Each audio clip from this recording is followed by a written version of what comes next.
mu runani kira Burundi baheruka kwemererwa na sentare yubahiriza ibwirizwa shingiro ko ibisabwa vyabo kugira ngo bitoze ku ntebe mukuru w'igihugu bikwiye. Aho naho mu mugwi seni ujejwe gutunganya amatora bari bababariye ko badakwije ibisabwa n'amategeko. Aha rero Aloyize Baricako umukuru w'urwo runani kira Burundi akaba n'umukuru w'umugambwe Ranake yatanze ikiganiro ku bamenyesha makuru aho yidogera cyane umugwi seni. Uno munsi urunani kira Burundi rwaramutse rugira ikiganiro hamwe n'abamenyesha makuru kugira ngo gwerekeye abantu n'amakungu ingendo seni iri kirafata muri iki gihe turiko tutegura amatora yo mu kwa gatanu 2020 aho iriko irahohotera urunani kira Burundi kandi atamvu nimwe ifise y'ukubikora kuko amategeko ruba rwayubahirije. Kuva rero urunani kira Burundi rutanguye rwariyemeje ko rubwirizwa kubandanya kwitegura no kuja mu matora y'ibihumbi 2020 mu kwezi kwa gatanu. Nubwo ruguma ruhura n'ingorane. Urunani kira Burundi rurabona ko iki gikorwa c'amatora rwari rwiyemeje kujamwo umugwi ujejwe kuyatunganya seni utariko uragubahiriza na cyane cyane ko uwo mugwi wabwiza gukora wigenga ugakora kugira ngo amatora azoba amatora ashingiye ku mateka ya demokrasi no kuvuga mu mwidegemvyo atawusigaye inyuma kandi arimwo bose. Ingingo ya 90 y'ibwirizwa shingiro ry'ubu iravuga yuko umugwi seni ujeje gutunganya amatora ubwirizwa gukora wigenga kandi ukubahiriza umwidegemvyo udahengamye kugira ngo amatora azobe nyayo koko. Ingingo ya 92 kandi iravuga ko seni uwo mugujeje gutunganya amatora ubwirizwa gutegura amatora hamwe umuntu wese ayajamwo ata muntu ariko aramusunika ata muntu ariko aramubuza kandi igategura amatora ari mu muco ni ukuvuga atabinyegezwa atakarenganya. Iki tubabaza rero nuko dusanga iyo seni nyene yagomba kubahiriza amategeko ihabwa ari iriko irayarenga ikayarenga mu guta intonde zacu z'urunani kira Burundi ikazanka guhera kuwo twasize imbere kugira ngo yitoze ku rwego rw'umukuru w'igihugu igaca isubira ikazanka mu ntonde z'abashinga amateka ikongera ikazanka kandi mu ntonde z'abo tubereye bahanuza jambo mu makomine. Bikaboneka rero ko kindi kiraje shinga atari gukura urwo runani kira Burundi mwihiganwa.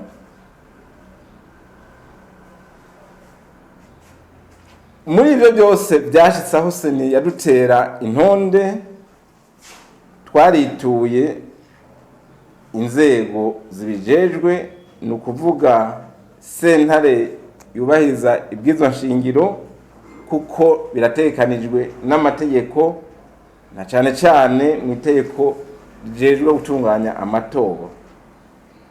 Tukaba rero tunezerewe bwa mbere hoho ko sentare yubahiriza ibwirizwa nshingiro yashoboye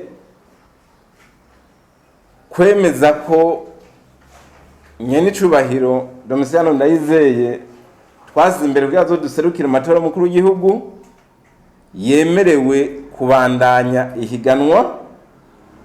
Tukabona akaryo ko gushimira Cour constitutionnelle ni ukuvuga sentare yubahiriza ibwirizwa nshingiro kuri ubwo butwari yagize bwo kubona ko ryamugujeje gutunganya amatora ibintu wari wafashe atari byo, mu gihe uwo mugwi wonyene wejeje gutanga ivyemeza ko umukandida wacu ku rwego rw'umukuru w'igihugu akwije byose, uwo mugwi nyene wari wemeje yuko twatanze ibikwiye atakibuze, ariko mu nyuma ukaza kwandika ngo hari byari bibuje. Ni ukuvuga yuko uwo mugwi hariho agatoki kari nyuma yawo udakora wigenga, koko ukora wigenga kandi ibyo wabwirizwa gukora. Urunani kirabunire rero rurarindiriye n'igishika cinshi ingingo izosohogwa ni sentare ijeje kubahiriza ibwirizwa shingiro ku bijanye n'ibirego twayituye kuri uku kwanka amadosiye yaba ay'abashinga amateka n'amakomine byakozwe na mugwi ujejwe gutunganya amatora.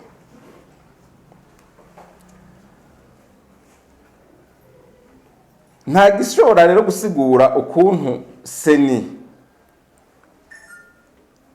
ishobora guta ikanka amadosiye yose y'urunani Kiraburundi ivuga ko ngo imama ngo ayo madosiye ngo yatanzwe ngo n'abafitiye ububasha ngo n'abatabifitiye ububasha, nk'uko umengo seni niyo isigaye itwara urunani Kiraburundi, kuko kugira umenye ko uwatanze dosiye adafise ububasha nuko ari we ubutwara urwo runani.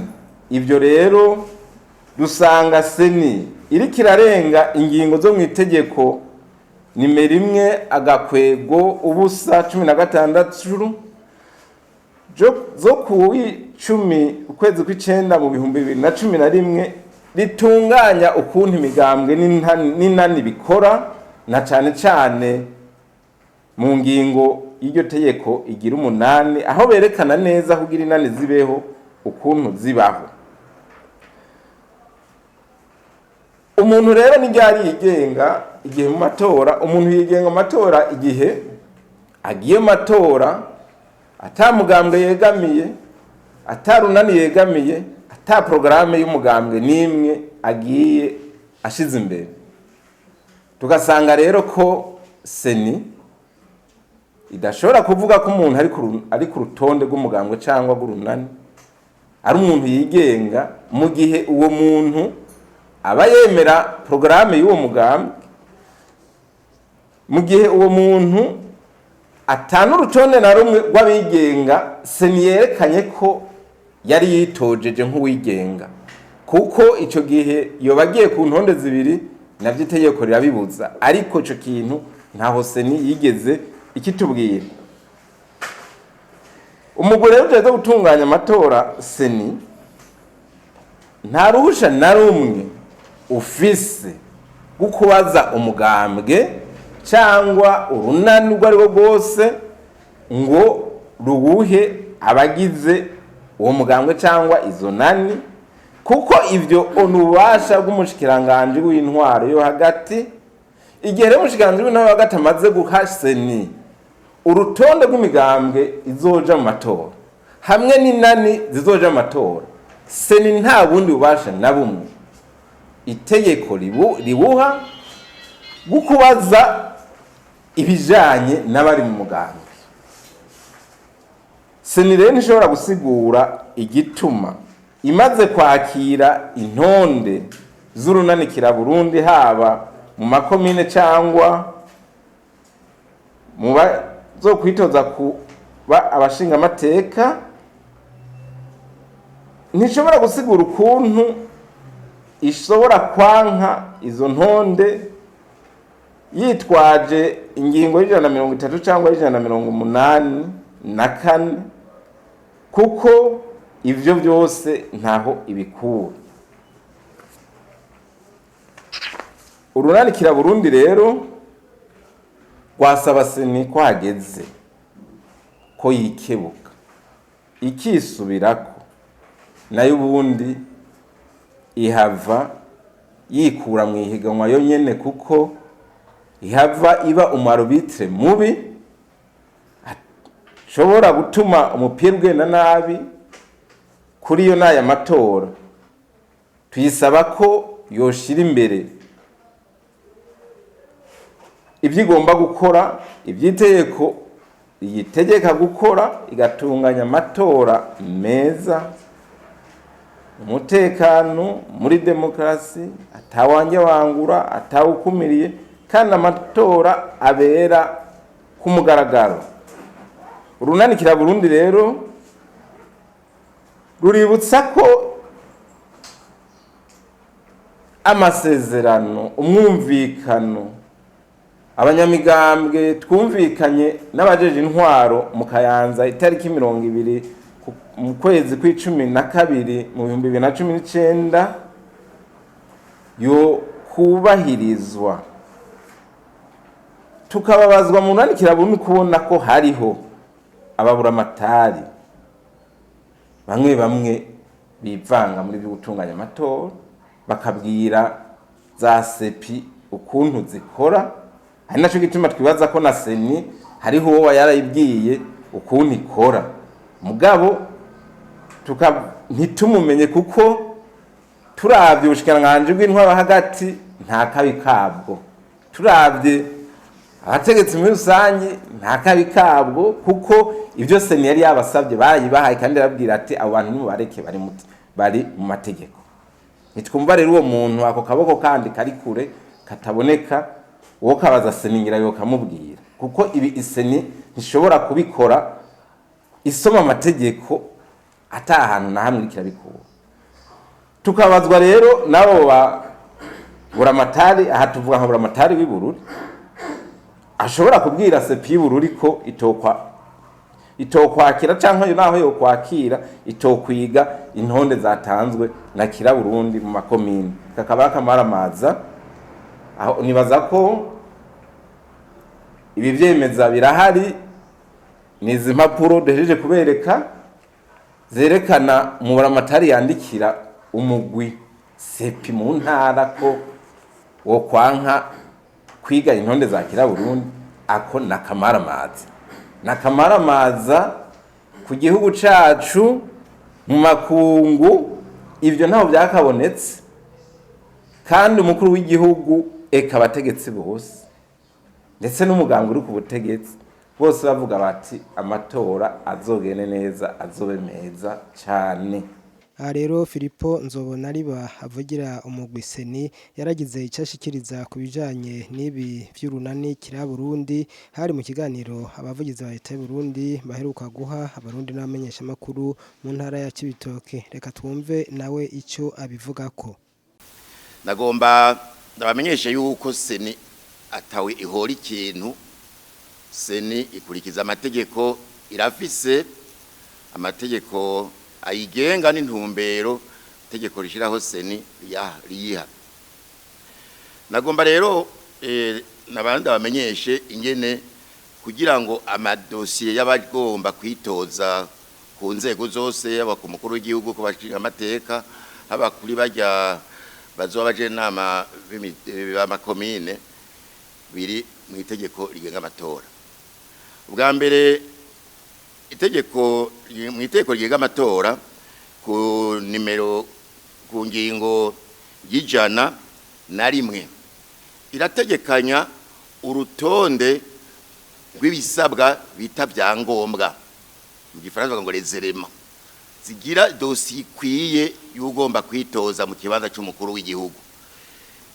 Ibyo byangombwa bishika hafi 17, ari navyo rero mu gihe seni iriko iratunganya neza kuzogira ngo yorohereze abariko barahiganwa, yashizeho imigwi ibiri. Uwo mugwi wa mbere bwirizwa kuraba ko kwakira ivyo byangombwa bisabwa uko bikurikirana, ushirako akamenyetso gacuvuga uti ibi bintu birakwiye, turahejeje. Ucuhereze umugwi wa kabiri witwa wo kwiga gusesangura idonido ibiri muri vya bindi vyangombwa vyakirwa, ko ari ivyo nuko atari ivyo, ko bikwiye nuko bidakwiye. uwo mugwi rero wakoze iminsi ine ijoro n'umutaga barakora seniraraba ko bihuye n'ibisabwa n'amategeko. Umugwi rero seni ukora akazi ka usanga mu gufata ingingo kunambugira gatatu ikibona yuko mushinga ntaye Ndayizeye adakwije ibisabwa iraheze ifata ingingo yuko hamwe n'abandi mbere se wenyene mega bashika bane ati aba bantu seni ntibemeje. Ingingo y'ijana na gatatu iri muri iryo tegeko nyine ry'amatora iraha uburenganzira utanyuzwe n'ingingo seni mufatiye kuca yitura sentare yubahiriza ibizwa nshingiro, kandi umunsi babimenyeshwa seni yarababwiye ati twebwe twasade muri seni biri ku mpamvu neze tutabemereye mugabo banguka muri sentare bazi ibizwa nshingiro. Baraje rero baragenda barayitura nk'uko amategeko abitegekanya. Sentare rero yubahiriza ibizwa nshingiro nayo ikikora akazi kayo irasubira iriga kunguruza mu bihugu byose byengwa n'amategeko ingingo ifashwe ku rwego rwa mbere urungururiza ku ya kabiri ku rwego rugira ko biraba dukurikije iyo ngingo y'ijana na gatatu. Sentare bazi ibizwa nshingiro avuze ati twe turamwemereye, kandi bavuga yuko iyo ngingo ari ntabanduka. Ku bwa seni rero seni yakoze akazi kayo igakora umutima uri munda irafata ingingo. Sentare yubahiriza ibizwa nshingiro nawe yarakoze akazi kayo umutima uri munda. Twibaza rero ko umwe wese urwego rwiwe yakoze icyo yabwirizwa gukora.